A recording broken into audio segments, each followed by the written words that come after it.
आइए हम लोग देखते हैं क्लास 5 हिंदी व्याकरण में। पिछले वीडियो में हमने आपको बताया था स्वर के विषय में।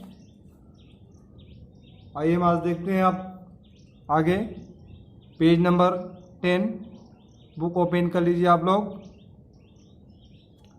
मात्राएं, यहाँ तक हमने आपको बताया था। ये फिर से देखते हैं हम थोड़ा सा।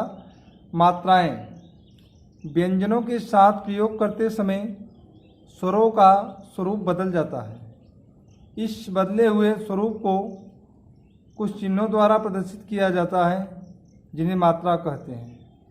अ को छोड़कर अन्य सभी स्वरों की मात्राएं होती हैं। जैसा कि पेज नंबर 10 पर आपको दिखाई दे रहा है मात्राएं, उसके बाद आपका है स्वरों की मात्रा। ध्यान दीजिएगा आप लोग।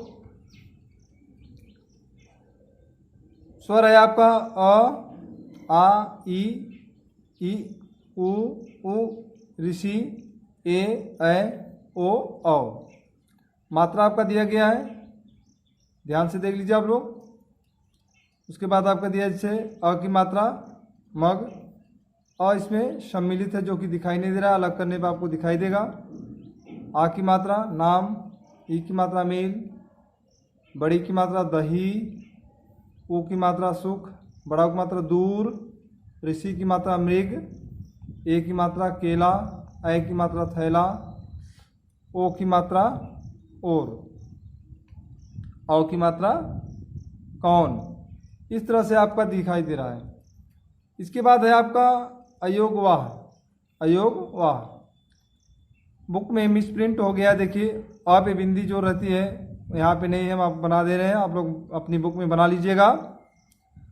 अंक और अह ये दोनों ध्वनियाँ न तो स्वर हैं और न व्यंजन, इन्हें अयोगवाह कहते हैं।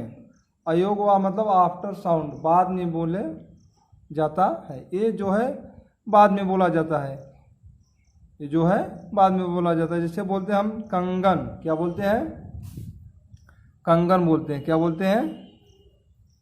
कंगन। ठीक है, यहाँ कंगन जब हम बोलते हैं तो पहले क बोलते हैं, उसके बाद ये बोलते हैं फिर। अयोगवाह जो है अनुस्वार, इसको बोलते हैं हम। इसका मतलब आफ्टर साउंड, इसको व्यंजन को बोलने के बाद ये बोला जाता है। ठीक है, उसके बाद आपका है अनुस्वार। क्या है? अनुस्वार। अनुस्वार का उच्चारण नाक से किया जाता है। इसका चिन्ह सिरों के रेखा के ऊपर बिंदु के रूप में लगाया जाता है।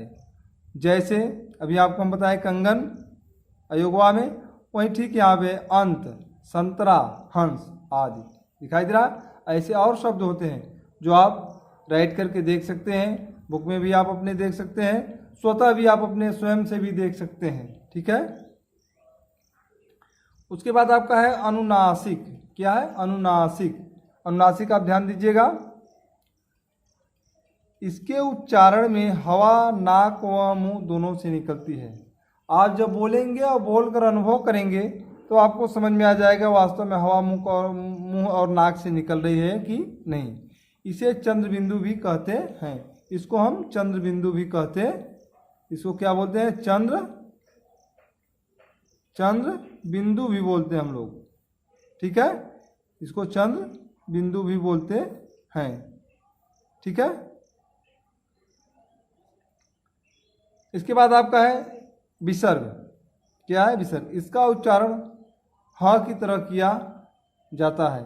इसका प्रयोग व्यंजनों के लिए किया जाता है। इसका प्रयोग व्यंजनों के साथ प्रयोग किया जाता है। यहाँ पे देखिए थोड़ा सा मिसप्रिंट हो गया है बुक में। इसका प्रयोग व्यंजनों के किया जाता है, नहीं, इसका प्रयोग व्यंजनों के साथ किया जाता है। इसका प्रयोग व्यंजनों के साथ किया जाता है। इसको आप बुक में करप्शन कर लीजिएगा, आप लोग बना लीजिएगा। ठीक है, जैसे प्रातः, संभवतः, अतः, स्वतः आदि, आपका जैसा कि बुक में दिया गया है। ठीक है, जिसे हम बोलते हैं प्रातः। क्या बोलते हैं? प्रातः। ठीक है, तो प्रातः प्रात बोल ले रहे हैं, उसके बाद अह की मात्रा बोले ना, जैसा कि आपको बुक में बताया गया। प्रातः, इसको देखिए बाद में बोला जा रहा है, इसलिए इसको हम आफ्टर साउंड के भी नाम से जाते हैं, बाद में बोला जाता है। इसके आगे हम देखते हैं व्यंजन। इसके आगे हम देखते हैं व्यंजन। व्यंजन ध्यान दीजिएगा आप लोग, व्यंजन देखिए आप लोग, ध्यान दीजिएगा व्यंजन। आप ऐसे वर्ण जिनका उच्चारण स्वरों की सहायता के बिना नहीं हो सकता। ऐसा वर्ण जो स्वयं सेल्फ नहीं बोला जा सकता, जो सेल्फ नहीं बोला जा सकता, उसमें सहायता पड़ती है किसकी? स्वर की, उसे हम व्यंजन कहते हैं। बिना स्वर के इसका उच्चारण नहीं हो सकता। हिंदी वर्णमाला में कुल यहाँ पर 35 व्यंजन हैं। इन्हें निम्नलिखित वर्गों में विभाजित किया गया है। निम्नलिखित वर्गों में विभाजित किया गया है, क वर्ग, च वर्ग, ट वर्ग, त वर्ग, प वर्ग। ठीक है, तो क वर्ग में हमारे 5, च वर्ग में हमारे 5 दिए हैं, ट वर्ग में 5, त वर्ग में 5 और प वर्ग में भी 5। तो कुल मिलाकर जो यहाँ वर्ग दिए हैं इसकी संख्या कितने? 5 × 5 = 25, 5 जा 25। ठीक है, उसके बाद आपका दिया है अंत स्थ व्यंजन, य र ल व, य र ल व। ये जो अंत स्थ क्या है? ये अंदर से बोला जाता है, ये जो है अंदर से बोला जाता है। उसके बाद आपका है उष्म व्यंजन। उष्म का मतलब होता है गर्मी पैदा करना। घर्षण होता है, जहाँ पे रगड़ाव होता है वहाँ पे गर्मी पैदा होती है। इसका मतलब इस शब्दों को, इन वर्णों को बोलने, इन वर्णों को जब हम बोलते हैं तो हमारे मुख के अंदर से जो है घर्षण पैदा होता है। इससे ज़्यादा मेहनत होती है बोलने में, इसलिए इसमें घर्षण पर रगड़ाव होता है और हवाएं जो है गर्म थोड़ा निकलती हैं, और इसमें इसलिए इसे उस व्यंजन के नाम से हम जानते हैं। जैसे स बोलते हैं, देखिए स आप बोलकर ध्यान देंगे तो आपको पता चलेगा।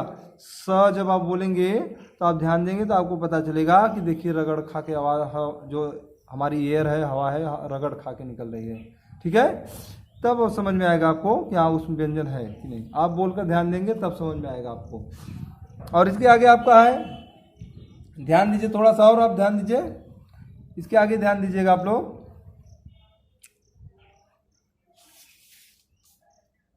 व्यंजन के भेद क्या दिया गया है? व्यंजन के भेद, व्यंजन के भेद दिया गया है आपका। अब ध्यान दीजिए व्यंजन के भेद क्या है।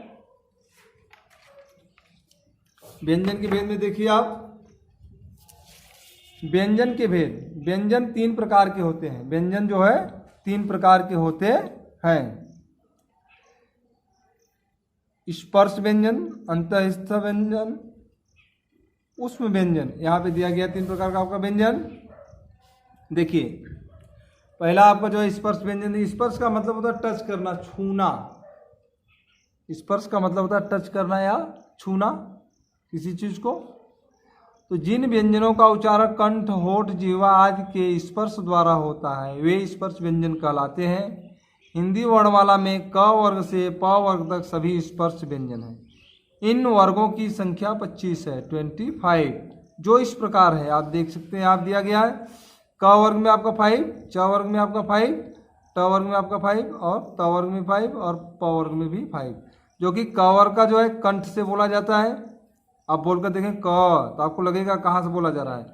च वर्ग में आपका तालु से, च, छ, देखिए बोलिए बोलिए, आप लोग को पता चल जाएगा कहाँ से बोला जा रहा है। तालु पे टच हो रहा है नहीं।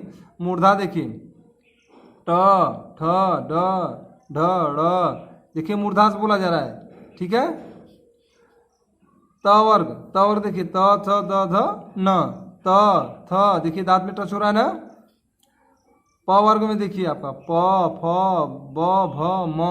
आप जब बोलेंगे, बोलकर अपने आप को एकदम शांत करके ध्यान से सोचेंगे तो आपको पता चल जाएगा कहाँ से बोला जा रहा है। ठीक है, आप बोलकर स्वयं प्रैक्टिस करेंगे, आपको समझ में आ जाएगा। नहीं समझ में आएगा फिर से बताएंगे आपको। ध्यान दीजिए और आगे ध्यान दीजिए आप लोग। अंतःस्थ व्यंजन में भी आपको बता रहे हैं, जिन व्यंजनों का उच्चारण करते समय जीवा पूरी तरह मुख के किसी भाग को नहीं छूती वे अंतःस्थ व्यंजन कहलाते हैं। इनका उच्चारण स्वर तथा व्यंजनों के मध्य होता है। ये संख्या में 4 होते हैं। ये संख्या में 4 होते हैं। देखिए य र ल व, य र ल व कौन से व्यंजन है? अंतःस्थ व्यंजन।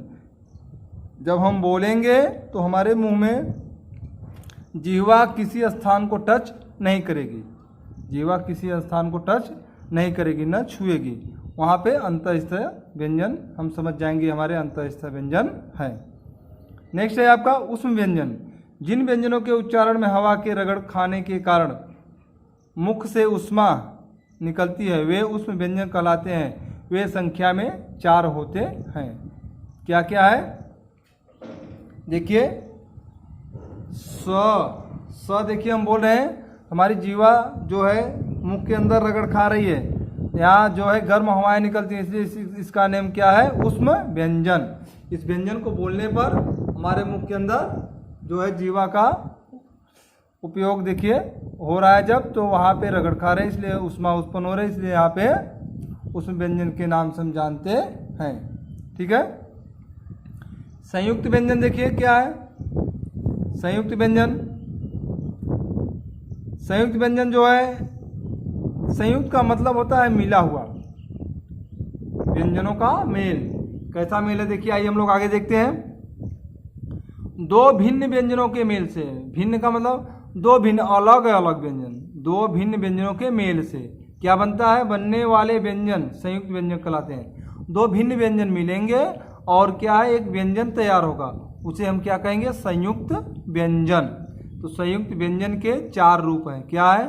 देखिए क और स मिला करके 6 से छत्ती बना हुआ है, त और र मिला करके त्रिशूल, ज और यहाँ मिला करके ज्ञानी, स और र मिला करके स्र।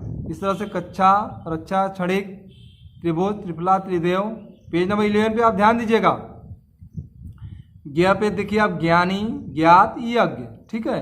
श्रम में देखिए श्रवण, श्रम, श्रमिक। इस तरह से हमारे संयुक्त व्यंजन 4 दिखाई दे रहे हैं और इसका जो है शाब्दिक अर्थ शब्द आपको बताया गया है, जिसका आप शाब्दिक अर्थ समझ सकते हैं। आगे आपका है द्वित्व व्यंजन। देखिए द्वित्व व्यंजन क्या होता है? व्यंजन तो हम जान रहे हैं, लेकिन द्वित्व व्यंजन, संयुक्त व्यंजन, स्पर्श व्यंजन, जैसा कि हम अभी आपको ऊपर बताएं।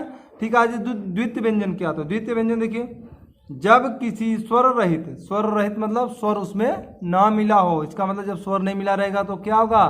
जो वर्ण होगा वो आधा होगा। स्वर नहीं मिला रहेगा तो क्या होगा? वर्ण आधा ही रहेगा। व्यंजन का उसी स्वर युक्त एक व्यंजन मिला रहेगा, उसमें क्या? स्वर युक्त मतलब वो पूरा व्यंजन रहेगा, पूरा वर्ण रहेगा, जो है वर्ण जो है पूरा रहेगा। वह व्यंजन के साथ संयुक्त रूप से उच्चारण किया जाता है तो उसे द्वित्व व्यंजन कहते हैं। कहने का तात्पर्य यहाँ पे यह है, एक ऐसा व्यंजन होगा जो आधा होगा, एक ऐसा व्यंजन होगा जो पूरा रहेगा और दोनों को मिलाया जाएगा तो वहाँ पे द्वित्व व्यंजन तैयार होगा। ठीक है। आइए हम लोग देखते हैं पेज नंबर 12 पे, आगे देखेंगे, समझ में आ जाएगा हम लोग को द्वित्व व्यंजन क्या है। ठीक है। देखिए द्वित्व व्यंजन आप देखिए आधा क और पूरा क मिलाकर बना हुआ है। राइट है आपका शब्द सिक्का, धक्का, पक्का। इस तरह से आपका कई है, बच्चा, सच्चा, जच्चा दिया है, गुस्सा, किस्सा दिया है, मुन्ना दिया है। सब सारे शब्द यहाँ पे दिए गए हैं। आप ध्यान से देख लेंगे, पढ़ लेंगे, फिर आपको समझ में आ जाएगा। द्वित्व व्यंजन जैसा कि हम आपको पीछे बताएं, एक आधा होगा, एक पूरा। ठीक है। आगे आपका नेक्स्ट आपका क्या है? देखिए संयुक्ताक्षर। क्या है? संयुक्त अक्षर। जब स्वर रहित व्यंजन का अपने से अलग स्वर सहित व्यंजन से मेल होता है तब वह संयुक्त अक्षर कहलाता है। ठीक है। देखिए अभी द्वित्व व्यंजन से थोड़ा सा अंतर है, इसमें थोड़ा सा अंतर है, ज़्यादा अंतर नहीं है। उसमें क्या था? एक स्वर रहित व्यंजन होगा और दूसरा स्वर सहित व्यंजन होगा। इसमें क्या है? एक स्वर रहित व्यंजन होगा और दूसरा जो स्वर सहित व्यंजन होगा वहाँ उससे अलग होगा, उससे अलग होगा।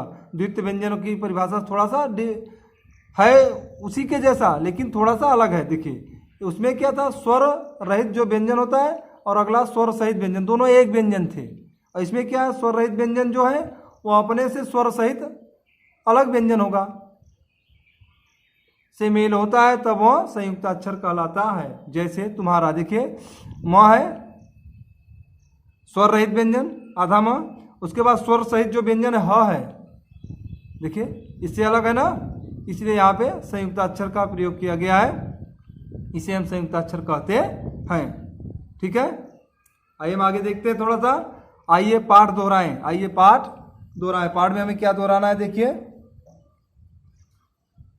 भाषा की सबसे छोटी इकाई जिसके और खंड नहीं किए जा सकते वर्ण कहलाती है। जैसा कि हमने आपको पीछे बताया था अभी पिछली वीडियो में, वर्णों का व्यवस्थित समूह वर्णमाला कहलाता है। जैसा कि हमको आपको बताया थे, एक एग्जाम्पल भी दिए थे आपको, जैसे फूलों का समूह, मोतियों का समूह, इस तरह से हम आपको बताए थे। नेक्स्ट आपका स्वतंत्र रूप से उच्चारित ध्वनियाँ स्वर कहलाती है, जिसमें किसी की सहायता न लेनी पड़े, उसे उच्चारण कर जब हम करते हैं, बोलते हैं, तो वह स्वर कहलाता है। वर्ण के भेद, स्वर व्यंजन आपको जैसा पीछे बता चुके हैं। स्वर के 3 भेद, ह्रस्व, दीर्घ एवं प्लुत, यह तथा प्लुत। जिन वर्णों का उच्चारण स्वरों की सहायता से होता है उन्हें व्यंजन कहते हैं, जैसा कि हम आपको बताएं। व्यंजन 3 प्रकार के होते हैं, अभी हम आपको बताएं, स्पर्श व्यंजन, अंतःस्थ व्यंजन और ऊष्म व्यंजन। 2 स्वर रहित व्यंजनों के मेल से बना नया व्यंजन संयुक्त व्यंजन कहलाता है, जैसा कि हम अभी आपको बताए हैं। आप इसको रिवाइज कर लीजिएगा। और इसमें आपका जो है अभ्यास प्रश्न है, इसको आप देख लीजिएगा, पेज नंबर 12 और पेज नंबर 13 पर भी देख लीजिएगा। उसके बाद जो नहीं समझ में आएगा हम आपको बताएंगे, ठीक है। दोनों पेज आप देख लीजिएगा, ठीक, उसके बाद हम आपको बताएंगे, ठीक, ओके।